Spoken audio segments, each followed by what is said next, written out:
Welcome back to my YouTube channel.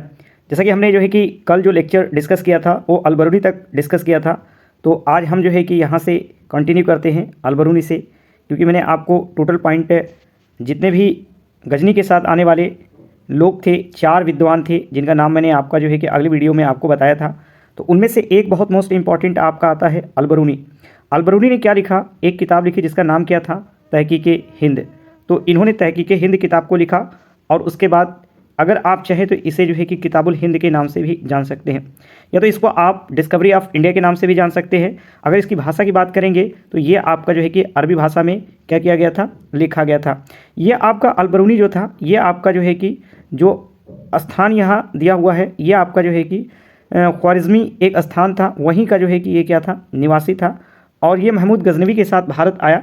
तो यहाँ पे आपको ये पता होगा कि इसको बहुत सारी भाषाओं का ज्ञान था, जिसमें आप एक भाषा फ़ारसी कह सकते हैं, एक आपका जो है कि अरबी है, और ये आपका जो है कि तुर्की है। और यही मुग़लों की जो आपकी भाषा है ना, अगर आप देखेंगे ऑफिशियल लैंग्वेज थी। तो हम आगे इसको पढ़ेंगे। जो ये आप भाषा देख रहे हैं फ़ारसी, यही फ़ारसी भाषा जो है कि मुग़लों की ऑफिशियल लैंग्वेज होती है। और तुर्की का भी बहुत मोस्ट इंपॉर्टेंट रूल होता है। आप कई जगहों पर देखेंगे, कई किताब ऐसी हैं जो तुर्की भाषा में लिखी गई हैं, जबकि कभी कभी हमें ऐसा लगता है कि जो आपका अरबी भाषा है ये ऑफिशियल लैंग्वेज थी, जबकि ऐसा नहीं है। लेकिन हाँ, ये चीज़ आपके दिमाग में होनी चाहिए कि आपका जो है कि सबसे पहले जो भारत पे आक्रमण करने वाले लोग थे वो अरबी ही थे। तो अरबी का भी अपने आप में इंपॉर्टेंट रूल रहा है और यहाँ की भाषाओं पे उसका जो है कि प्रभाव रहा है। तो इनके बारे में जो है कि आपका जो अलबरूनी था, यानी अलबरूनी था, ये आपका जो है कि इसकी जानकारी रखता था। इसके अलावा भी अगर बात करेंगे तो अलबरूनी को जो है कि यहाँ पे दर्शन शास्त्र का भी ज्ञान था, और उसके बाद जो है कि ज्योतिष शास्त्र का भी जो है कि इसके पास ज्ञान था, और उसके बाद जो है कि आपका खगोल शास्त्र भी, इतिहास के बारे में भी जानकारी रखता था, और उसके बाद आपका जो है कि पॉलिटिकल साइंस यानी राजनीतिक विज्ञान में भी इसको महारत थी। अब यहाँ पे अगर आप बात करेंगे तो ये कब भारत आया था, तो जो हमारा कन्नौज का आक्रमण हुआ है ना, ये कन्नौज के आक्रमण के समय जो है कि भारत आता है। फिर उसके बाद अगर आप बात करें भारत में संस्कृत एवं ज्योतिष शिक्षा का जो है कि ज्ञान प्राप्त किया, तो सबसे पहले अगर आप देखेंगे तो यहाँ पे एक बहुत मोस्ट इंपॉर्टेंट पॉइंट है, इन्होंने जो है कि संस्कृत को जो है कि भारत में सबसे पहले जो है कि इस चीज़ को क्या किया था, सीखा था। तो संस्कृत को जो है कि सीखने का काम ये किया, और उसके बाद जो है कि ज्योतिष शिक्षा जो आपकी होती है उसके बारे में, और कहाँ पर सीखा था, तो ये आपका बनारस में सीखा था। अपनी पुस्तक में इन्होंने क्या लिखा, इन्होंने सती प्रथा के बारे में, क्योंकि आप ये जानते हैं सती प्रथा भारत में एक जो है कि सामाजिक बुराई होती है। और बहुत लास्ट में अगर आप बात करेंगे तो राजा राम मोहन राय के द्वारा और विलियम बेंटिक के सहयोग के माध्यम से इस चीज़ को जो है कि भारत से हटाया जाता है, इसके लिए कानून बनाया जाता है। और वर्ण व्यवस्था भी अपने भारत में बहुत बड़े लेवल पर थी, तो इसको, और उसके बाद आप देखेंगे जाति व्यवस्था। जब आप मॉडर्न हिस्ट्री पढ़ेंगे तो उसमें आपका वर्ण व्यवस्था, जाति प्रथा और सती प्रथा के बारे में आप पढ़ेंगे, और उसमें कई ऐसे पॉइंट आपको देखने को मिलेंगे जो ये सामाजिक बुराइयां अब से लेकर के जो है कि उस समय तक चल रही थी, और इसे जो है कि कुछ लोगों ने इसे क्या किया, समाप्त करने का काम किया। फिर उसके बाद यहाँ पे भारतीयों को विद्वान तो बताता है ना, लेकिन इन्होंने जो है कि भारतीयों को क्या बताया कि ये क्या है, कूप मुंडुक है ना, ऐसा मतलब कि ऐसे बताया कि इनका जानने का दायरा छोटा सा है। ये आपका जो है कि विद्वान तो ज़रूर है, लेकिन उसके बावजूद जो है कि ये बहुत कम जो है कि एरिया में इस चीज़ को समझ पाते हैं। तो ये आपका जो है कि इससे संबंधित पॉइंट आपका आता है। अब यहाँ से हमारा जो शुरू होने वाला है, ये एक बहुत मोस्ट इंपॉर्टेंट पॉइंट जो है कि आपका शुरू होने वाला है, और यहाँ से आपके जो है कि जो सवाल आते हैं वो ज़्यादा सवाल आते हैं, जबकि वो जितने भी पॉइंट्स मैंने अभी आपको डिस्कस किए हैं वो भी पॉइंट अपने आप में बहुत ज़्यादा रेलिवेंट हैं एग्जाम के पॉइंट ऑफ व्यू से। तो यहाँ पर जब आप इसके बारे में डिस्कस करते हैं, यानी मोहम्मद गौरी के बारे में, आपने देखा कि गजनवी आता, और उसके बाद जो है कि आपने 1927 और 1930 का पीरियड देखा। अब उसके बाद आपका जो है कि मोहम्मद गौरी का समय आता है। अब ये मोहम्मद गौरी अपने भारत में जो है कि क्या क्या करता है, तो यहाँ पे हम फोकस करेंगे मोहम्मद गौरी के बारे में। यहाँ अगर आप देखेंगे, ये आपका जो है कि इसकी राजधानी क्या होती है, गजनी होती है। और अन्य नाम अगर आप देखेंगे मोहम्मद गौरी के बारे में, जो अन्य नाम है, कभी कभी आपसे एग्जाम में पूछा जाता है मोहम्मद बिन साम के नाम से किसको जाना जाता है, तो मोहम्मद बिन साम के नाम से जो जाना जाता है वो आपका मोहम्मद गौरी को जाना जाता है। इसका संबंध अगर आप देखेंगे तो गौर प्रांत से था, इसलिए गौरी कहलाता है। तो ये आप देखेंगे, ये आपका जो है कि गौरी, ये लिखा हुआ है कि गौरी प्रांत, और उसके बाद आपका जो है कि ये गौरी कहलाता है। तो इस तरीके से आपका जो है कि उसके प्रांत से जो है कि इसको गौरी के नाम से जाना गया। और इसका गजनवी के साथ कोई संबंध नहीं था। इसका जो है कि गजनवी के साथ, महमूद गजनवी के साथ यदि आप देखेंगे, मैंने जस्ट इससे पहले आपको जो चीज़ें बताई है वो महमूद गजनवी से संबंधित थी, तो इसका संबंध उससे बिल्कुल नहीं था। तो यहाँ पे अगर आप देखेंगे कुछ इसके द्वारा क्या किया जाता है, आक्रमण किया जाता है। तो ये आपका 1175 AD में मुल्तान अभियान इसका होता है। किसके द्वारा? तो पहला अभियान जो किया जाता है वो किसके द्वारा किया जाता है? ये आपका गौरी के द्वारा किया जाता है और मुल्तान अभियान होता है। और 1178 AD में आपका क्या होता है? ये एक और अभियान होता है जिसको हम लोग क्या बोलते हैं? गुजरात अभियान के नाम से जानते हैं। अब इसमें अगर आप बात करेंगे, शासक जो था है ना, मूल द्वितीय और भीम द्वितीय के रूप में आप इसको देखेंगे। ये गुजरात, इसकी माँ नायिका देवी इसकी संरक्षिता थी। नायिका देवी को गौरी को बुरी तरह पराजित किया। भीम द्वितीय की राजधानी क्या थी? अहिनली पाटन। तो इस चीज़ को आप जो है कि एज ए फैक्ट क्या करेंगे, ये आप याद करेंगे। ये सारी पॉइंट आपको समझ में आनी चाहिए। नेक्स्ट मोस्ट इंपॉर्टेंट पॉइंट आपका यहाँ से शुरू होता है, जो आपका हम कहते हैं तराइन का प्रथम युद्ध। हम बहुत ज़्यादा डिटेल में नहीं बल्कि एज ए फैक्ट इस चीज़ को समझने की कोशिश करेंगे। तो यहाँ पे ये जो पहला पॉइंट आपको दिख रहा है, ये 1191 AD में होता है, जिसको हम लोग क्या बोलते हैं? ये आपका पूरा का पूरा आ जाता है तराइन का प्रथम युद्ध। किसके किसके मध्य में लड़ा जाता है? तो यहाँ पे आपका पृथ्वीराज चौहान होता है और यहाँ पे गौरी होता है। और इसमें गौरी की क्या होती है? हार होती है, अर्थात आप ये कह सकते हैं गौरी इसमें जो है कि पराजित होता है। तो ये आपका बहुत महत्व है, आपका ये सवाल पूछा गया, इसलिए इसको आपको क्या करना है? याद करना है। ठीक। नेक्स्ट मोस्ट इंपॉर्टेंट पॉइंट आपका है सेकेंड जो वार होता है, जिसको हम तराई का द्वितीय युद्ध कहते हैं। ये आपका कब होता है? ये 1192 AD में होता है, यानी 92 ईस्वी में होता है। अब ये वाला जो युद्ध होता है सेम होता है, बट इसमें परिणाम थोड़ा सा अलग होता है। यहाँ पे आपका जो है कि गौरी पराजित नहीं होता है, बल्कि आपका गौरी क्या करता है? इस युद्ध को जीत जाता है। यानी इसमें आप देखेंगे यहाँ पे भी जो है कि आपका पृथ्वीराज चौहान है और यहाँ भी आपका जो है कि गौरी है। तो पृथ्वीराज चौहान और गौरी के मध्य में ये चीज़ें जो है कि की गई और यहाँ पे आपका जो है कि ये क्या होता है? जीत जाता है। गौरी आपका क्या करता है? ये युद्ध जीत जाता है। इस समय दिल्ली का जो शासक होता है उसमें आपका जो है कि गोविंद तृतीय का जो है कि शासन होता है। तो ये शब्द आपको जो है कि पूरी तरीके से याद होने चाहिए कि उस समय दिल्ली का शासक कौन होता है। जब आपका 1192 AD में तराई का द्वितीय युद्ध होता है और उस समय आपका जो है कि जब युद्ध किया जाता है गौरी के माध्यम से, पहला युद्ध जो है कि गौरी हार जाता है, लेकिन दूसरे में आपका क्या होता है कि ये युद्ध गौरी जीत जाता है। और उस समय जो है कि दिल्ली का जो शासक हुआ करता था वो आपका गोविंद थर्ड हुआ करता था। अब उसके बाद आपका नेक्स्ट जो युद्ध होता है वो चंदावर के युद्ध के नाम से जाना जाता है। तो ये आपका 1194 ईस्वी में होता है और चंदावर का युद्ध आपका गौरी वर्सेस जो है कि जयचंद यानी गढ़वाल कन्नौज के बीच ये जो है कि आपका पूरा युद्ध होता है। और इसमें भी आपका गौरी क्या होता है? गौरी आपका इसमें इस युद्ध को जीत जाता है। लेकिन यहाँ पे डिफरेंट क्या है? यहाँ पे जयचंद गढ़वाल यानी कन्नौज के माध्यम से। अब यहीं पे अगर आप देखें तो ये बहुत मोस्ट इंपॉर्टेंट पॉइंट ये हो जाता है कि कभी कभी आपसे जो है कि एक तो आपका टोटली क्या किया जाता है कि ये ईयर्स पूछे जाते हैं कि कब ये प्रथम हुआ था, कब द्वितीय हुआ था, कब तृतीय हुआ था, ये चंदावर का कब हुआ था, या तो फिर आपका जो है कि सीक्वेंस लगाने के लिए आता है। तो अगर सीक्वेंस लगाने के लिए आएगा तो 1191 में पहला आप लगाएंगे, फिर उसके बाद 1192 में आपका दूसरा हो जाएगा जो तराई का द्वितीय युद्ध होता है। अब उसके बाद आपका 1194 में जो आपका होता है ये युद्ध आपका चंदावर का होता है। तो ऐसे आपका जो है कि कभी कभी सीक्वेंस लगाने के लिए भी आपका आता है जो कभी कभी कंफ्यूजिंग वाले पॉइंट्स में हो जाता है। इसलिए आपको इसमें आपको जो है कि पूरी तरीके से क्लियर होना बहुत ज़रूरी होता है कि कौन सा युद्ध कब जो है कि आपका हुआ।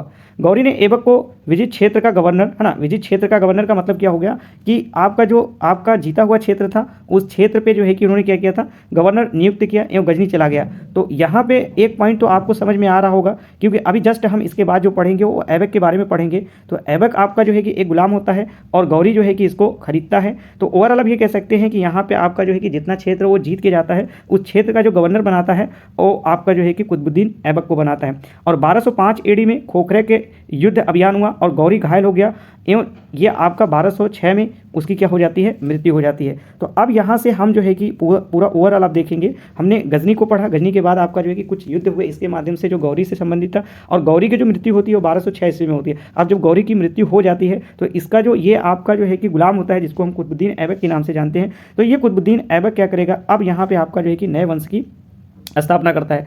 तो गौरी ने मोहम्मद बिन साम नाम के सिक्के चलाए जिन्हें देहलवी सिक्के भी कहा जाता था। अब इसमें एक बड़ी मोस्ट इंपॉर्टेंट पॉइंट है, ये एग्जाम के पॉइंट ऑफ व्यू से कई मरतबा आपका जो है कि पूछा गया है और इंपॉर्टेंस भी है कि कौन सा ऐसा शासक था या कौन ऐसा बंदा था निम्नलिखित में से जिसने आपका जो है कि एक सिक्के तो चलाए, लेकिन उस सिक्के पे आपका जो है कि एक तरफ कलमा हुआ करता था और देवी लक्ष्मी की जो है कि क्या हुआ करती थी, मूर्ति हुआ करती थी। तो ये वाला पॉइंट आपको जो है कि पूरी तरीके से आपके माइंड में होना चाहिए कि ये चीज़ जो है कि किसने की थी, गौरी के माध्यम से किया गया था। तो सिक्के पे आपका जो है कि किसने देवी लक्ष्मी की चित्र बनवाई, तो ये आपका था। और मोहम्मद बिन साम के नाम से भी ओवरऑल आप ये कह सकते हैं मोहम्मद बिन साम के नाम से कौन जो है कि आपका जाना जाता है, तो ये भी चीज़ें आप जो है कि समझ सकते हैं। और यहाँ पे दहलवी सिक्के किसने चलाए, तो ये भी आपका उसी से रिलेटेड पॉइंट है।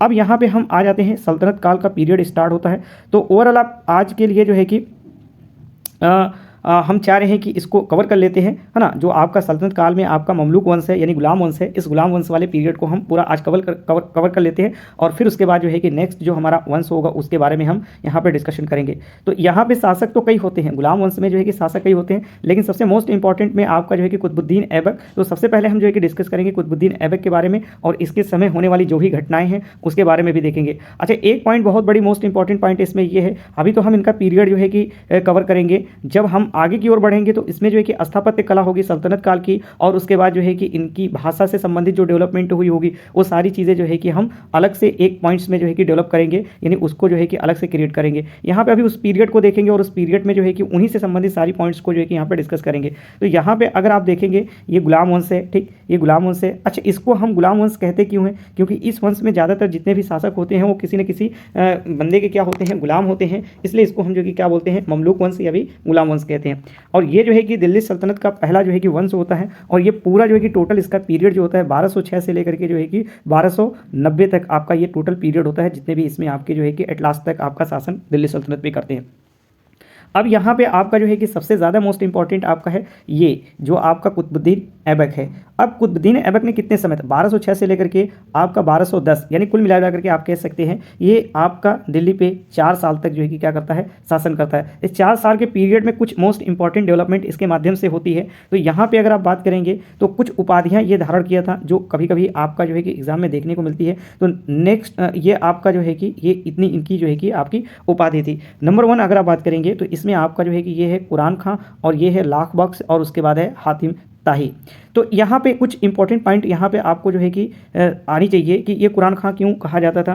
तो मेन पॉइंट यहाँ पे ये था कि ये कुरान को बहुत ही सुरीली आवाज़ में पढ़ा करता था, इसलिए इसको जो है कि कुरान खां के नाम से जाना गया। लाख बख्श इसलिए कहा गया क्योंकि ये बहुत ज़्यादा दान करने के लिए जाना जाता था, इसलिए इसको जो है कि लाख बख्श और हातिम ताई के नाम से जाना गया।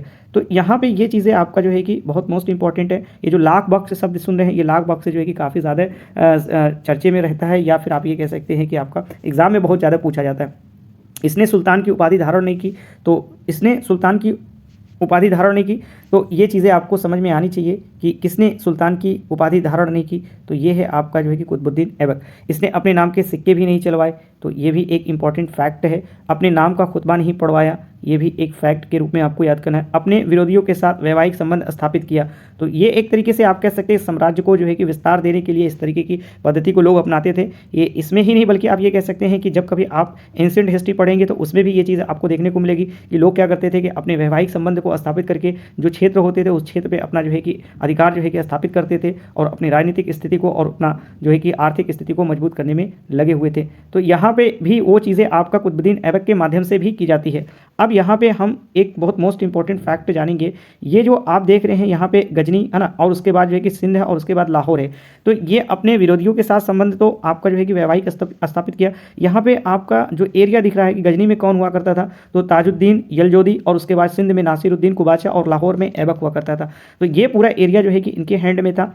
अब यहाँ पे अगर आप बात करेंगे 1208 में गौरी के उत्तराधिकारी गयासुद्दीन ने इसे दास्तां से मुक्त किया, ठीक। अब यहाँ पे 1210 में लाहौर में ऐबक की चौगान यानी पोलो खेलते हुए जो है कि आपका क्या होगी, इसकी मृत्यु हो जाती है। तो इस चीज़ को आप जो है कि याद रखिएगा, ये बहुत मरतबा आपका पूछा जाने वाला सवाल है कि कुतुबुद्दीन ऐबक की मृत्यु कैसे होती है। तो कुतुबुद्दीन ऐबक की जो मृत्यु होती है वो आपका चौगान, अर्थात आप ये कह सकते हैं घोड़े से जो आपका चौगान खेला जाता है, जो पोलो खेला जाता है, वो खेलते समय इसकी क्या हो गई थी, मृत्यु हो गई थी।